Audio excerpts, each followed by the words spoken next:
Queridos, que a paz de nosso Senhor e Salvador Jesus Cristo esteja convosco. É maravilhoso estarmos mais um dia na presença desse Deus Altíssimo. E o devocional Palavras de Vida tem uma mensagem de Deus ao seu coração. Nós vamos falar em Gênesis 32, versículo 24, diz assim: Jacó, porém, ficou só, e lutou com ele um varão até que a alva subiu. Ficou só. Que sensações variadas essas palavras trazem a cada um de nós? Algumas delas, elas falam de solidão e tristeza, e outros de repouso e silêncio. Ficar a sós sem Deus seria terrível demais, mas ficar a sós com Deus é o antegozo do céu. Se os cristãos passassem mais tempo a sós com Ele, teríamos outra vez gigantes da fé. O Mestre colocou diante de nós um exemplo. Observemos quantas vezes ele ficava a sós com Deus. Havia uma razão muito forte para ele nos dar este mandamento. Mas tu, quando orares, entra no teu aposento e, fechando a tua porta, ora. Os maiores milagres de Elias e Eliseu tiveram lugar quando eles estavam a sós com Deus. Foi a sós com Deus que Jacó tornou-se um príncipe, e ali também que nós podemos tornar-nos príncipes, homens e mulheres portentosos. Zacarias 3, 8. Josué estava só quando o Senhor veio a ele. Josué 1:1. Gideão e Jefté estavam sós quando comissionados para salvar Israel. Juízes 6:11. Moisés estava a sós junto à sarça do deserto. Êxodo 3:1. Cornélio estava orando a sós quando o anjo lhe veio. Atos 10:2. Pedro estava a sós no terraço alto quando recebeu instruções para ir ver os gentios. João Batista estava só no deserto. Lucas 1:80. E João, o amado, estava só em Patmos quando chegou mais perto de Deus. Apocalipse 1:9. Ansiemos por estar a sós com Deus. Se negligenciarmos isso, não só nos privaremos de bênçãos, como aos outros também. Pois que quando somos abençoados, levamos bênçãos aos outros. Estar a sós com Deus pode significar ter menos obras a apresentar, mas significará mais profundidade e poder. Outro resultado será: a ninguém viram senão unicamente a Jesus. Nunca é demais salientarmos a importância de estar a sós com Deus. Queridos, nós vamos falar um pouquinho dessa questão de estarmos a sós com Deus. É como nós, na verdade, reservamos uma hora marcada, um tempo marcado, um lugar em que nós, na verdade, nos identificamos, nós nos comungamos, nós temos esse hábito de estar exatamente ouvindo Deus. Porque, em geral, nós queremos multidão, queremos pessoas falando, e há pouco tempo atrás eu vi uma mensagem de um pastor, e ele dizendo que muitas igrejas não gostam de estar a sós. Um momento, se eu for falar, olha, nós vamos ficar aqui 2 minutos em silêncio para ouvir Deus, todo mundo em silêncio, está arriscado a pessoa surtar, porque não, está acostumado com muito barulho, está acostumado com muita gritaria, e esquece da verdade que, de alguma maneira, Deus, Ele também fala no silêncio. E às vezes, na verdade, quanto mais quando nós estamos a sós e separados da sociedade. Então, na verdade, nós acostumamos com barulho de celular, acostumamos com barulho de tudo, e quando nós nos retiramos à parte para falar com Deus, Deus quer segredar algumas coisas maiores. Mas infelizmente nós não temos tempo, nós estamos na multidão, e quando vamos estar com Deus, nós já estamos cansados e não temos tempo para ouvir realmente tudo que Ele tem para nós. É uma grandiosidade, uma riqueza muito grande de sabedoria quando nós nos atemos a estar com Deus. Para fazer esse devocional, eu tenho que tirar um tempo para falar com cada um, mas ao mesmo tempo, primeiro que Deus me fale. E quando o Espírito de Deus vai falando a nós, e nós vamos ouvindo Ele, e ao mesmo tempo para abençoar pessoas, nós começamos, na verdade, a nos silenciar mais, a ouvir mais a voz do Senhor. Nesse período de pandemia, Na verdade, muitas vezes nós ficamos sós e na verdade não aproveitamos o tempo porque a companhia do celular, a companhia na verdade de tantas outras coisas podem nos tirar o tempo precioso que é o tempo de estar a sós com Deus. Eu conheço pessoas que na verdade vão ler a Bíblia no horário do intervalo da novela, né? Ou seja, pega a Bíblia e vai lendo, deu o intervalo da novela, deixa eu ler um trechinho da Bíblia aqui, né? Ou então, na verdade, estão orando, né? E de repente é envolvido com tantas outras coisas, a oração acaba não surtindo o efeito que tem que surtir.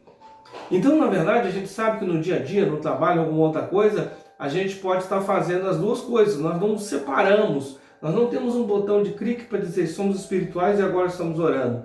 E depois não, agora você pode fazer a sua parte. Nós não temos esse botão em nós.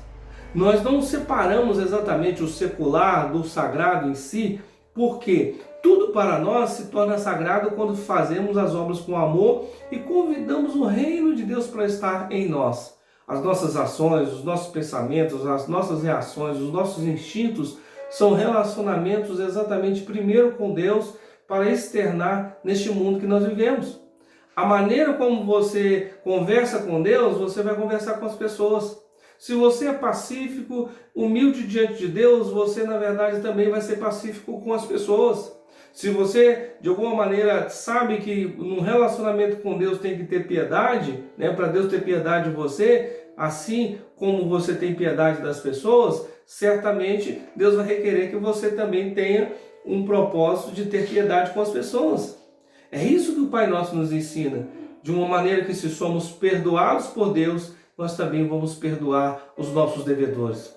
E o que mais nos importa é que Jesus disse, olha, vai para o teu quarto, fecha a porta e ora ao Pai em segredo, porque o teu Pai que te vê em segredo te recompensará publicamente. As nossas orações poderiam ser mais intensas. Os nossos propósitos em relação a entender as verdades de Deus podem ser melhores quando exatamente tiramos um tempo, né, de estarmos a sós, até que, na verdade, não que Deus nos ouça, mas até que nós possamos ouvir Deus. E quando você ouve Deus, muda tudo. Muda a direção, muda os princípios, ou seja, muda os propósitos, né? Mas os princípios permanecem em nós, porque os princípios são Ele que coloca. E a cada instante Ele vai revelando para nós segredos. E Ele vai descortinando exatamente maiores revelações para nós. Há um tempo atrás, uma pessoa estava orando durante 1 hora para ouvir Deus. E de repente Deus não falou naquele período de 1 hora. E de repente ela começou a ficar cansada. Falou, por desaforo eu vou orar 2 horas. E orando, daqui a pouco começou a dar cãibra. 3 horas, e o Satanás começou a colocar no coração dela, dizendo, olha, soprar no ouvido dela, está perdendo tempo, você poderia estar fazendo tanta coisa, está perdendo tempo. 4 horas, e eu falei, não, eu preciso ouvir Deus. E 5 horas, de repente ela começou a se sentir mal, e de repente ela orando, e ela conseguiu rompendo 6 horas, e quando chegou em 7 horas de oração, para até ouvir Deus, ela conseguiu quebrar os principados, potestades, ossos espirituais da maldade, dominadores desses séculos, e romper essa camada. E Deus lhe deu uma revelação profunda, que deu respostas para ela, quase que para o resto da sua vida. Deus começou a mostrar para ela os problemas que ela estava passando, aonde os demônios estavam atacando, qual era a área que ela tinha que fazer, qual é a sabedoria, qual é a estratégia. Queridos, em 7 horas de oração. Coisas que ela poderia ficar anos e lidando com aqueles tipos de problemas porque não teve uma revelação maior da parte de Deus. E eu quero te desafiar a você ter essa resposta de Deus para a sua vida. Porque muitas vezes nós tomamos decisões precipitadas, achamos que Deus falou e oramos mal 15 minutos e esperamos, na verdade, uma resposta. Ou entregamos para Deus tudo e de repente acontece algumas coisas, é sinal de Deus, e às vezes não é um sinal de Deus. E eu quero te dizer que o Deus eterno, Ele te aguarda no teu quarto ou no lugar secreto, um lugar onde você pode estar silenciado, separado, mas para que Ele te revele segredos maiores. A palavra de Deus nos diz assim, clama a mim, responder-te-ei, anunciar-te-ei coisas grandes e firmes que não sabes. Deus quer ouvir a sua oração. Deus quer ouvir o esvaziar de você mesmo.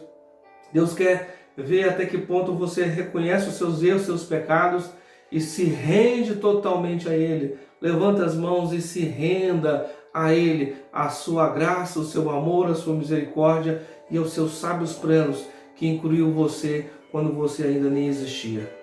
Nós vamos orar. Pai de amor, eu quero agradecer ao Senhor por saber que o Senhor é esse Deus que faz planos. E os teus planos, assim como o céu é maior que a terra, assim são os pensamentos e os caminhos do Senhor em relação aos nossos. E o Senhor fez plano para com a minha vida, o Senhor fez plano para com a humanidade inteira e nós esperamos esses planos se cumprirem. Mas muitas vezes precisamos tirar esse tempo para realmente esvaziar de nós mesmos e ouvir, nos encher do Senhor. Revela segredos para nós, Pai. Segreda aos nossos ouvidos, aquilo que precisamos ouvir para o resto da nossa vida, de como nos manter mais humilde, como não nos corrompermos e como permanecemos diante do Senhor e temos sabedoria para tudo, para resolver cada problema dos dias a dia. Abra as portas do céu para que venhamos, na verdade, ter condição de, quando estivermos em secreto com o Senhor, não temos que voltar por coisa alguma. Pai, porque sabemos que um minuto na Tua presença é certamente um ganho de tempo em sabedoria e em revelação, porque foi o Senhor que ordenou a nossa vida, foi o Senhor que nos fez, e o Senhor sabe tudo de nós e pode fazer melhor do que pensamos.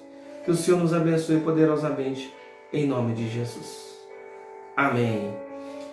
Queridos, eu sou o pastor Eliseu Jorge e o Devocional Palavra de Vida tem essa mensagem de Deus no seu coração. Que Deus possa te abençoar ricamente e que a graça do Eterno esteja sobre o seu coração, abençoando a sua vida. Compartilhe essa mensagem para que mais pessoas possam ser abençoadas em nome de Jesus.